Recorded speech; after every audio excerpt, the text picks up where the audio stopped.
तेव्हापासून आपल्या बरोबर असते ती म्हणजे लेखणी. पण या लेखणीचा अद्वितीय आणि खरा वापर केलाय तो माननीय भारतरत्न डॉक्टर बाबासाहेब आंबेडकर यांनी.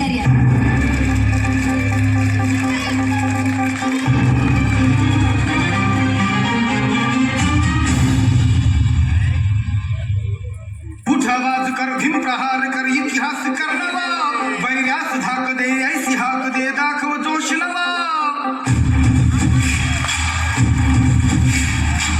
आवाज कर भीम प्रहार कर इतिहास कर नवा वैर्यास धाक दे ऐसी हाक दे दाखव जोश नवा.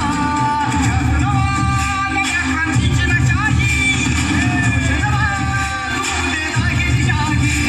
जय भीम क्रांतीचा नारा हा जय भीम आमचा किनारा बोले नारा वैर्या इशारा क्रांतीचा नारा आमचा किनारा बोले नारा वैर्या इशारा.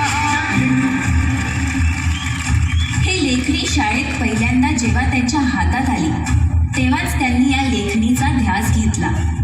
शिक्षणाची संधी नाकारलेल्या समाजात मॅट्रिक पास करणारा पहिला मुलगा हा मान त्यांनी पटकावला आणि शिक्षणाचा पहिला टप्पा पूर्ण केला. बाबासाहेब नेहमी म्हणायचे, शिका, संघटित व्हा, संघर्ष करा.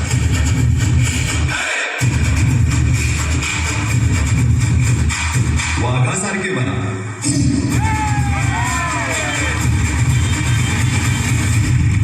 आयुष्य मोठं नाही, महान असावं. पुढे याच लेखणीसोबत 18 तास अभ्यास करून बाबासाहेबांनी वेगवेगळ्या विद्यापीठातून पदव्या प्राप्त केल्या. कायदा, अर्थशास्त्र, राज्यशास्त्र या विषयावर अभ्यास, अनेक भाषांवर प्रभुत्व मिळवले.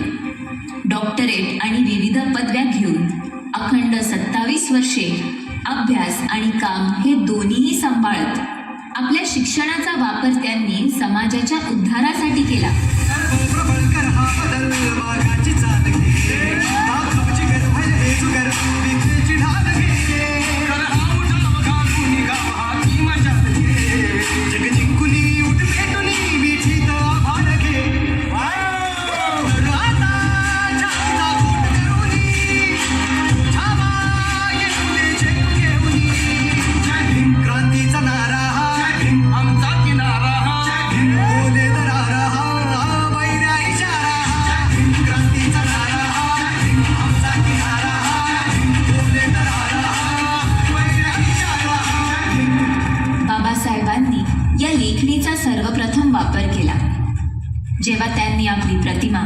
आपला अभ्यास, आपले ज्ञान हे सगळे या लेखणी वाटे कागदावर उतरवले आणि स्वतंत्र भारताचे संविधान लिहिले.